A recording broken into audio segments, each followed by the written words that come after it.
Good evening, everyone, and thank you for joining us. I'm Charlene Nichols, and I am the Assistant Director of the Fort Hays State Alumni Association. I am very pleased to be here to honor the 2020 Commencement Award recipients.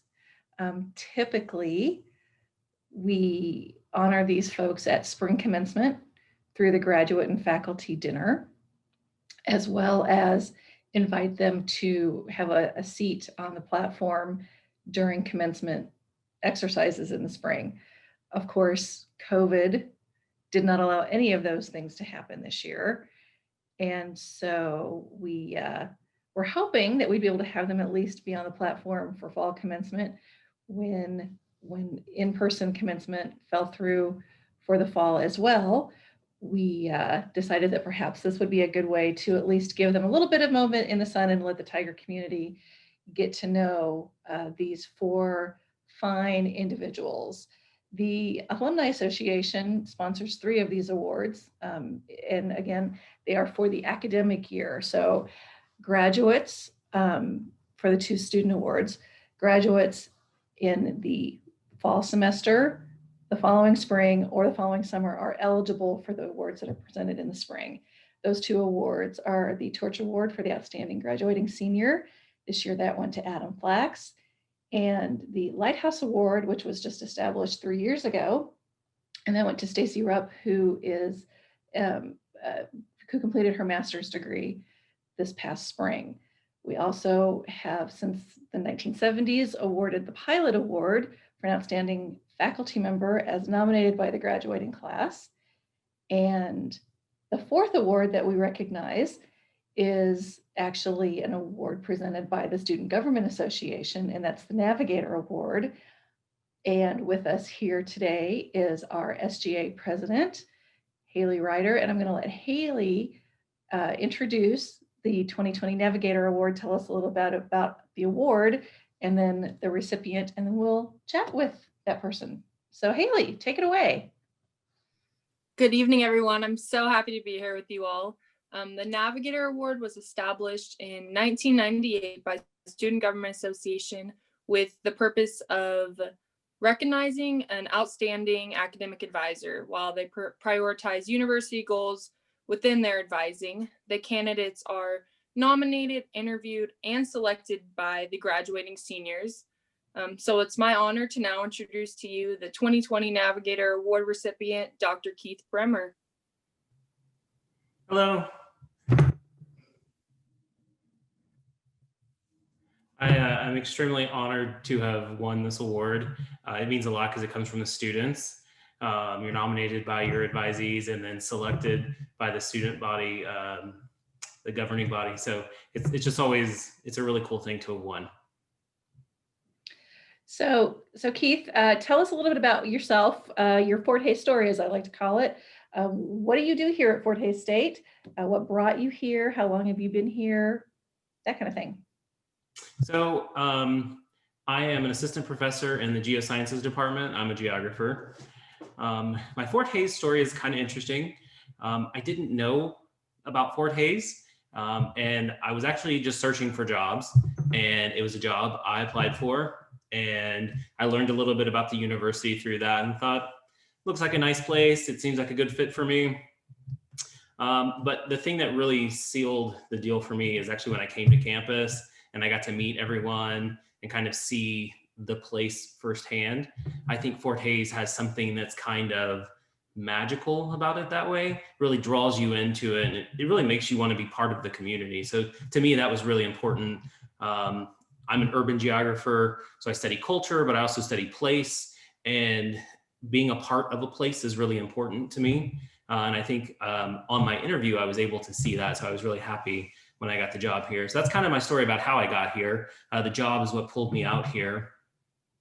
Currently, geosciences, so I teach a wide variety of courses from undergraduate intro world geography to graduate scientific writing courses and skills courses like statistics and stuff. So I do a variety of things. I host a research group as well. So we tend to be very active in our department. The other thing that I do, and it's what I won the award for, is advising. And I really like advising because you get to meet everyone. And sometimes I'm a talker. So I like to talk to people and kind of figure out their story and see who they are and what are their goals, and then help them achieve those goals. That's how I look at advising, is how can I help them? So I have about 110 to 115 advisees right now in the geosciences department. A couple of those are graduate students. And it's one of the things that I really found that I really like to do. And I was really happy to be given this award for doing it. So you said you came here for Hayes, to Hayes for the job. Where did you come from? I'm originally from Texas. I went to school in Central Texas at a university, Texas State University. So I came from there. It was very different. It's much larger. I was situated in between Austin and San Antonio, and Houston was like 2 hours away. I'm originally from a small town right outside of Houston, about 45 minutes. So coming here was a little bit different, and I wasn't sure about it. And then when you get here, you kind of figure out it's really easy. It's a nice place to live, is what I always tell people. When people tell me when they ask me what I don't like about it, I always talk about, well, sometimes, the connectivity, but, now that we have the small jets and everything, I'm in for it. I do have a funny story. When I came to interview, I flew in on the little prop planes. Do you remember those? I don't like to fly very much. I do it because I like to do things, but I don't like doing the flying part. And so we're coming in for a landing in Hayes, and then all the alarms in the plane went off. I'm not sure why that was, but I've never grabbed onto a seat so tight in my life. So I am very, very happy now that we have regular airplanes that fly out of Hayes. So.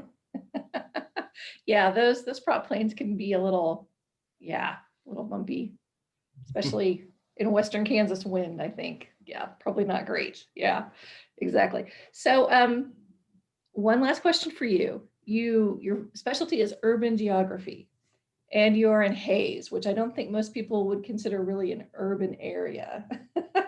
How does that work for you? It's funny, I get this question a lot, but when we talk about urban, to give you the academic definition, it's based on a clustering of people and a certain amount of people, and it can be small, medium, or large, and there's all these different definitions. But really, when you think about it, urban, it can really mean a lot of different things and different things to different people. So earlier when I was talking about I came from Texas and I came here, it was much smaller. What I found through a lot of my students is that Hayes is the largest place that any of them have ever lived. So for them, this is a big urban center. So I always use that perspective when I think about urban and what it means for people. But it's really easy to study urban issues here. And it's great because you can study the entire urban area because of its size. And then you can use that to talk about other places. And I study everything from cultures within the city. How do people cluster? What type of knowledge do they have about the city? Everything from trash recycling all the way up to their electric usage and energy efficient homes and the layout of streets, city planning, all kinds of stuff. And you can do that right here in Hayes very easily. But because of the university, we have this great reach for students and just being able to do all kinds of research and travel most of the time. This year's a little different for that, but you get to go to these other places once you've kind of studied them. So I do research from Hayes, but about other places as well. I've looked into Detroit. I've done studies about tiny homes, but all over the world. I've looked into research in Denver. I've done stuff. I'm doing stuff in Kansas City right now. So the city itself, being here, doesn't really isolate you from the research, but you can still study the urban environment here as well. Very good. Well, thank you for telling us a little bit about yourself. And to those who have joined us this evening, I just want to say, if you'd like to ask questions, we're going to do our intros with each of our candidates first. But if you have questions, we will kind of open it up at the end to any questions anyone would have. You can either chat them, or we'll just open up the microphones too and let people ask them that way. But so thank you, Keith. It's been a pleasure. You also helped me on one of these award committees the past couple of years. So thank you for your service in that regard too. It takes a village to put these awards together, and you've been a part of that village, so I appreciate that. Next up, we have the Pilot Award recipient, who is Dr. Robert Keener from the Department of Agriculture. He is an assistant professor and does, I don't even want to try to, it's the animal stuff is what I is what I know because you're a vet, but why don't you tell us your forte story and include what it is that you do? Well, I teach animal science classes, anywhere from basic animal science to upper level reproduction classes or production classes, so on and so forth. And do a little bit of research work with different students on projects to help prepare them for secondary education, vet school, graduate school, that type of work. My story as to how I came to be here, I filled in for a class one semester because Dr. Breyer's health was getting the best of him and he could no longer do it. And that's how I got started. In the process, I fell in love with the students, enjoy working with them. They're our next generation that we have to prepare and help and nurture we need them back in agriculture. We need them back out there in industry, back out there on the farms. And so went ahead and applied for the job, and here I am. So that's how I got established. This semester, last spring, this semester has been a challenge as far as the COVID aspect. What I do is a lot of hands-on, and so the trying to do things online with me it's a strong challenge, and I prefer to stay face-to-face, and I hope to goodness we keep doing that next semester because I'd prefer to be hands-on. I think if you ask any one of my students, they prefer to be hands-on too. So that's the kind of work that I do. Yes, I'm a veterinarian, so that influence is in the classroom pretty heavy. So now, is it fair to say though that your forte story started before that?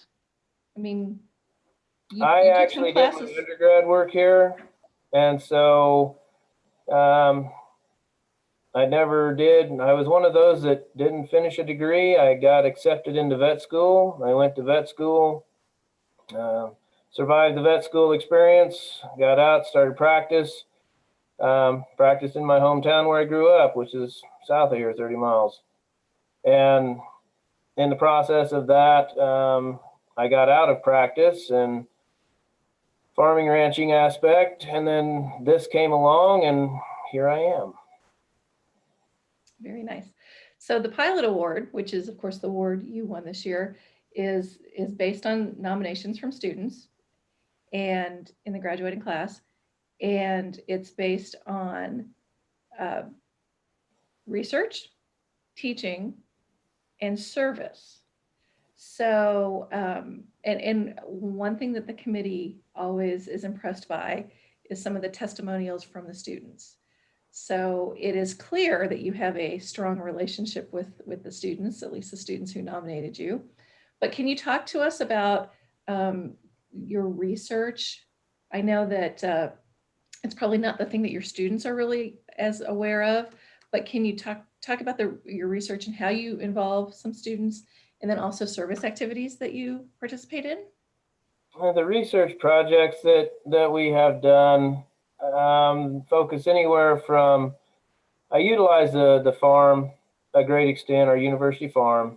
We have done projects on weighing pigs on different diets, different show pig diets. We've done a fair amount of extensive activity with that. One of the things I'm quite proud of is one of our first projects helped a young lady get her foot in the door for grad school, get into a master's program. And so extremely proud of that.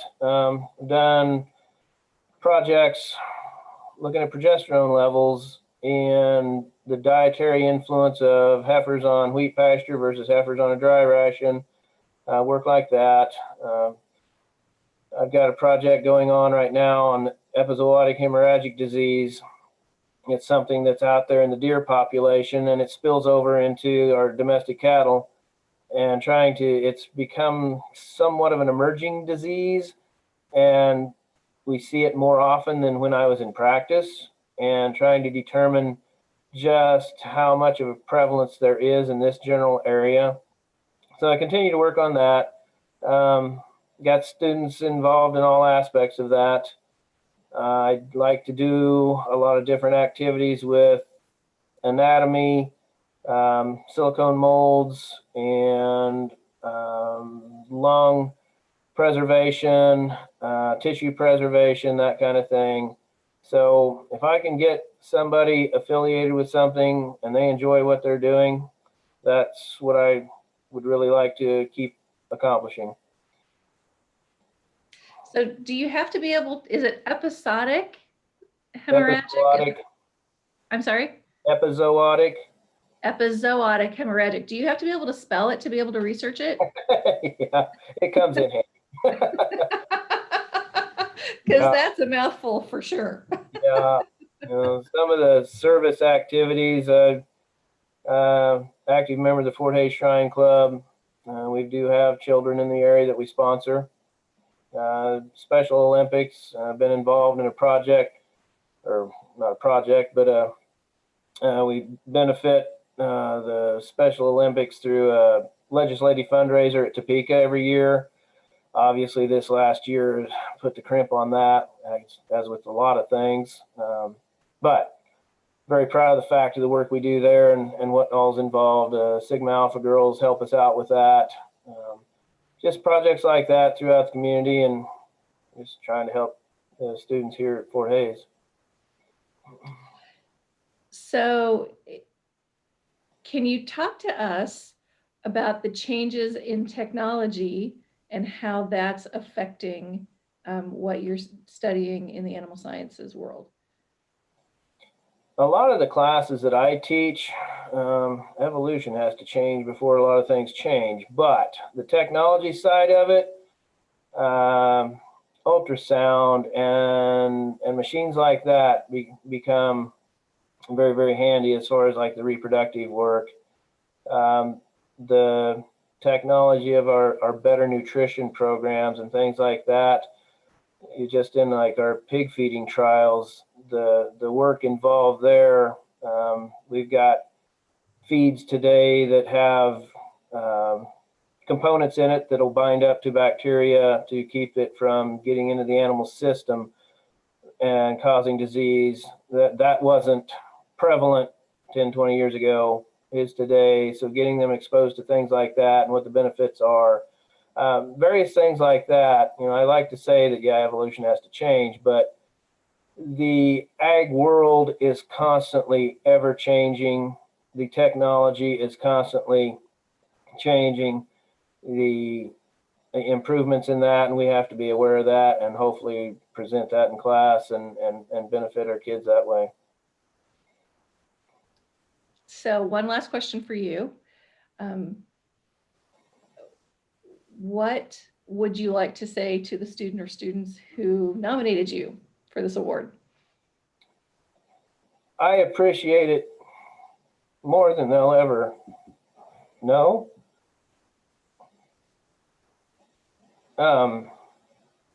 My answer to that is, without them, I don't have a purpose.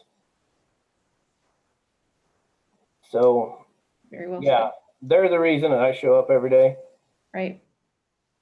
Well, and Doc Brower left some pretty big shoes to fill, so it's clear. I don't think I'll ever get them filled. Well, I think you have to like do the rodeo piece too to really. Yeah, well, in my younger days, we did stupid stunts at home that would count as that, but it's not in the competition side of the world, so we don't need to talk about that. Okay. All right. Very good. And she graduated in May with her degree in English, master's degree in English. So Stacie, tell us your Fort Hays story.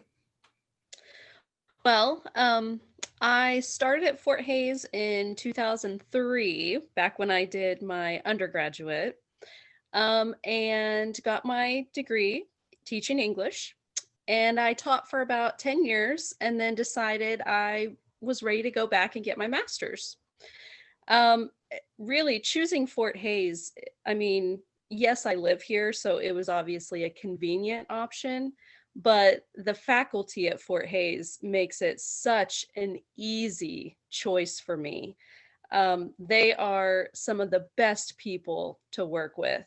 And I'm sure it's not just the English department, but those people in the English department, they work over and beyond what they need to do for their students. It's awesome. So it was really cool to be able to go back into the classroom from a student standpoint and see different teaching practices and things that I could add to my toolbox to use a little bit later.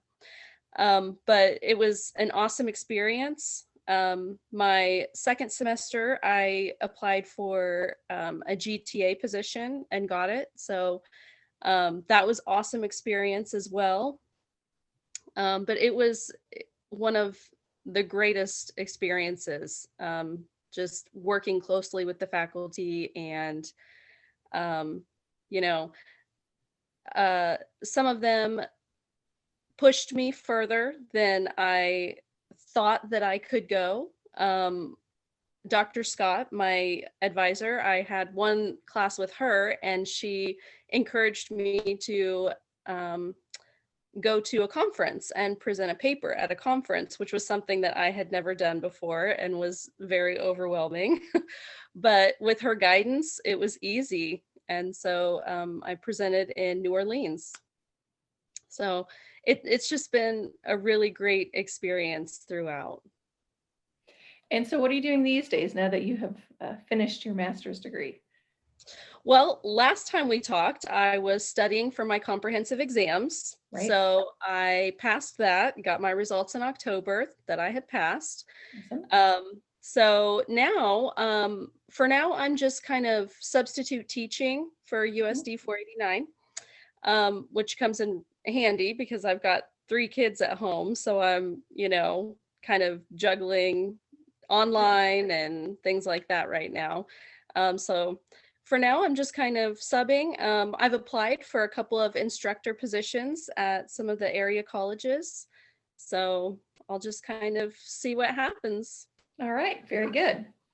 Very good. So Lighthouse Award is based on academic excellence. So clearly you did very well GPA wise, but it's also based on scholarly or research activities. And we call them either scholarly, creative, or research activities for fields like English and art and things like that, music, where you don't necessarily have the traditional kind of research that people are considering when they think of research topics.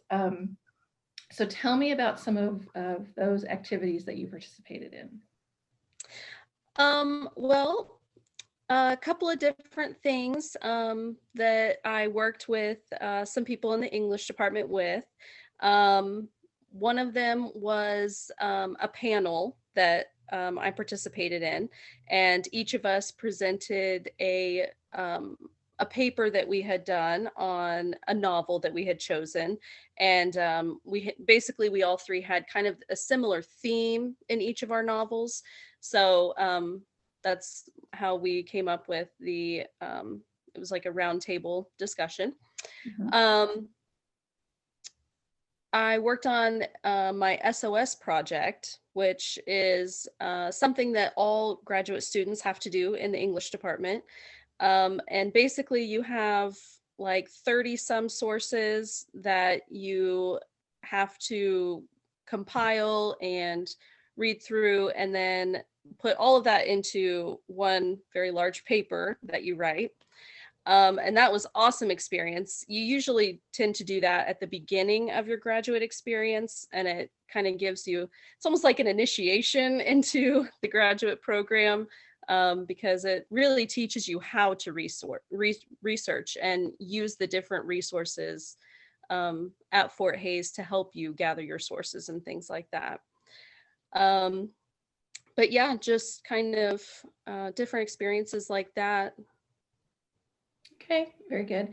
And then also leadership and participation in campus or community activities. Okay, so as a GTA, we work in the writing center. So the first year that I was a GTA, there were a couple other ladies who had been there a little longer than I had. So kind of just took a back seat to them and watched as they kind of led, you know, everything there. But when they graduated, then it was kind of my turn. And so I was in charge of like organizing activities and, you know, different things that would highlight the writing center throughout campus and things like that. I was also the secretary for Sigma Tau Delta. So through that group, we do different fundraising things. And we worked with Forsyth Library on a couple different activities. So just different activities like that. Okay. And it's not usual to see graduate students involved in some of those activities, you know, at least in my experience, you know, researching some of these awards. Anytime a graduate student is involved in a campus organization, it's kind of exceptional, because it's not something that happens all that often, because you're so busy with your, you know, all of the work required, and it's a much shorter time frame, right? You're a different point in your life too when you're a graduate student. So to wrap things up, if you could tell us the best part of your experience as a graduate student at Fort Hays State, and why others might want to consider following in your footsteps and doing graduate work here. Well, I really cannot stress the sense of community and family at Fort Hays. It's an awesome place to be a student. I'm sure it'd be an awesome place to work. The way that, you know, people kind of band together and help you out when you are in need. Anytime you have questions or need assistance with your papers and your research, the instructors are so helpful. They are more than willing to sit down and help you out. The activities, there's so many activities to do on campus. There's always something going on, always something to do. If you're new to the community, there's community events that Fort Hays is always doing. If you're a new student to the area, there would be so many different ways to make friends and, you know, join in. It's such an awesome college that has an amazing sense of community. That would definitely be what I would highlight to somebody either new to the community or a new student who is deciding whether or not to come to Fort Hays. Very good. Thank you very much. Next, and certainly last but not least in the slightest, is our Torch Award recipient. That is Adam Flax. He graduated with his bachelor's in music education in the spring and is just up the road at Plainville teaching music. So Adam, tell us your Fort Hays story, if you would.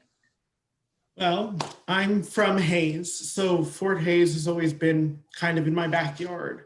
I was able to reap the benefits of having a college in my town, the things that provides, but for it being right there, it's surprisingly easy to overlook. When I started looking at colleges, I thought, well, that's Fort Hays. I know what they have to offer.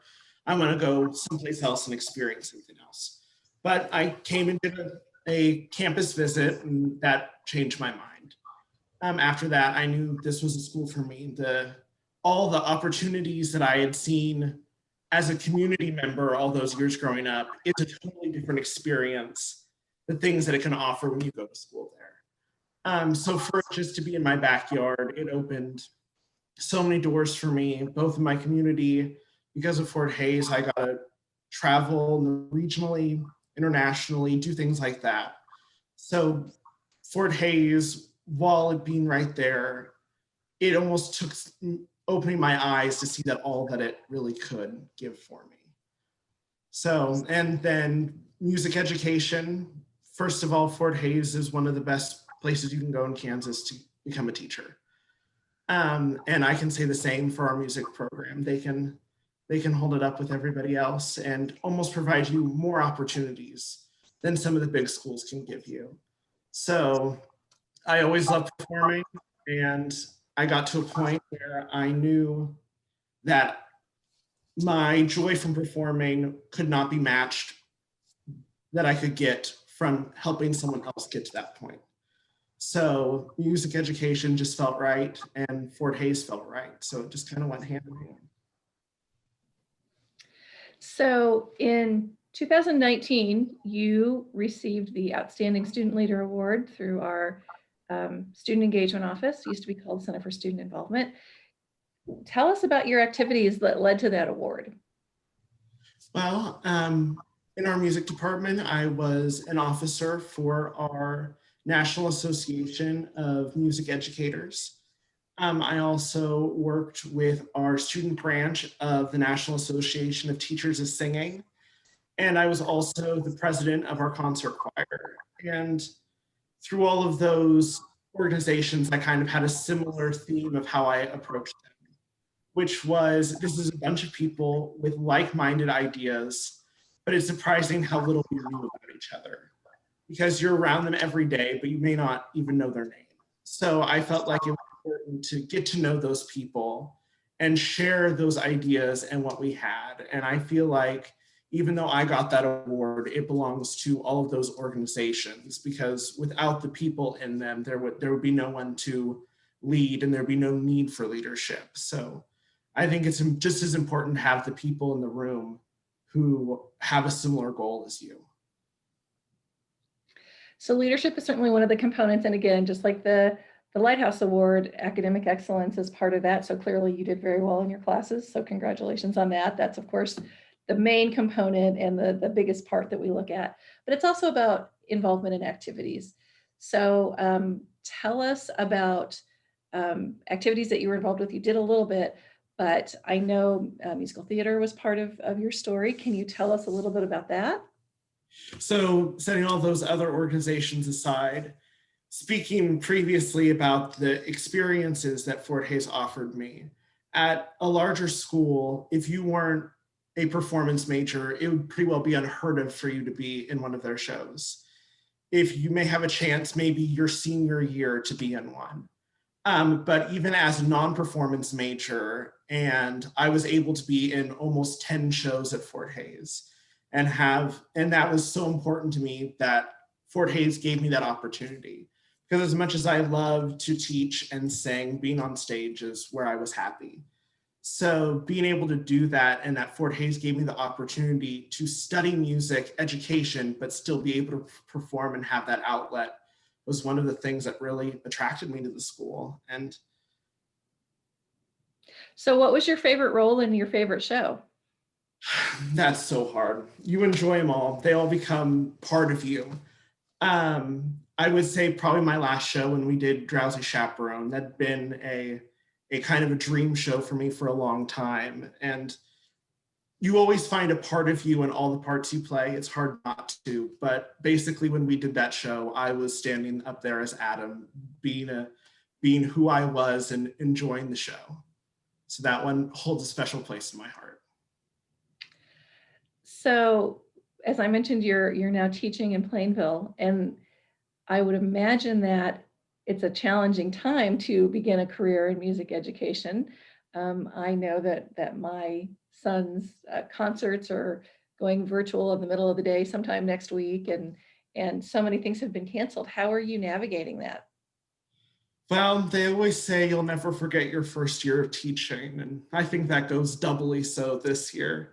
It's been changing every moment, but I think it's just important to show the kids that you're just as affected by all of this as they are. And we're all in the same boat. But it's important that we've been working on this, we're going to perform. So I went in from the first day saying, I don't know if we're going to have an audience, but we're going to get our songs out there somehow.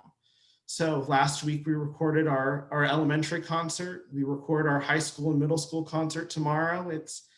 And I said, we're going to do it like they're sitting in the audience, because hopefully everyone sees it. And the one upside of all this is for some people, they have family much farther than the area who may not get to come see them. So I had some little kids who were very disappointed that their parents weren't going to be able to come sit and watch their songs. But I says, now you can send it to grandpa and grandma if they don't live here, or your aunts and uncles. So in a way, our music is almost going farther this year. So sometimes it's important to look at those upsides of this crazy world we're in right now. Absolutely. You know, I want to circle back to one thing that you said when you were telling us your Fort Hays story. And that was, you talked about having the opportunity to do some regional and international travel. Can you tell us more about that? Yes, I was lucky enough to be a member of Fort Hays Singers for 4 years, which is the top choir at Fort Hays. And I like to think we were almost kind of the musical ambassadors of Fort Hays, because we go to things in the community of Hays, in Ellis County, the state. We've gone on tours both in Nebraska and Colorado. And I know a lot of kids that we see there, we end up seeing in our halls a few years later because they find out that we're doing good things at Fort Hays. But while I was a member of Fort Hays Singers, we were invited to sing in Austria. So a couple of summers back, we took a European tour and showed them in Europe that what Fort Hays had to offer. And it's amazing how the reach of Fort Hays. We were in the Philadelphia airport and someone was at a coffee shop and a lady said, "Hey, I go to school there online." So it's kind of like I was saying, a musical ambassador. We're out there and showing them that what Fort Hays has, and it offered us so many experiences that were just amazing and we'll never forget. Well, and didn't you guys like round some folks up and go back and sing to her or some such Yes, thing, as I yep, recall? we sang the hymn for Fort Hays for her, and so we were out there sharing Fort Hays. That's awesome. Well, so my last question for you, Adam, is, and you've touched on this to a certain degree, but if someone, an undergraduate student, were considering coming to Fort Hays State, what would be your pitch as to why this is the place for that person? Well, till you're on campus and you're with the people, you really can't even put into words how it feels. Coming from Hays, I came to school with a lot of people that I already knew, but I could also tell you some of my best friends and the people that matter most to me, I met at Fort Hays. And I wouldn't have done that without being involved in activities and putting myself out there. So that's just as important as choosing Fort Hays, is almost choosing your own Fort Hays experience to put yourself out there and try what they have to offer. But the people and the experiences and the opportunities you can't get things like that anyplace else. Very good, thank you. So we don't have any questions on the chat yet. We do have one comment. Liz Jensen absolutely loves that tiger tie that Dr. Keener is wearing. But as I mentioned, since we don't have a ton of people on this particular call, if you just want to, if you have a question, if you want to unmute yourself to ask any of our award recipients or the SGA president for that matter, please do so. Or if the recipients want to ask each other a question, that would be fine with me too. I have a funny story. Adam was saying they ran into an alumni in the airport. When I took a group of students to Hawaii, we were in the Dole pineapple plantation kind of gift shop, and it's big. And we ran into somebody that was working there from Fort Hays. They went to school here. So I've run into a couple people down in Texas as well when I go back from here. So it's kind of a fun thing to do. Absolutely. Do we have other questions for our award recipients? Well, you guys just did such an amazing job telling your stories that it looks like we don't really have any questions. So I want to thank you all for spending some time with us. Again, this is being recorded, so we will post this so that those, I know this is a really hard time of the year, but I know there will be interest in learning more about all of you from our Fort Hays community. So I will definitely get this posted and let you all know when it's up. I thank you for being here and congratulate you for being such amazing ambassadors for Fort Hays State University. So thank you and best wishes for a very safe, healthy holiday season to everyone on this call.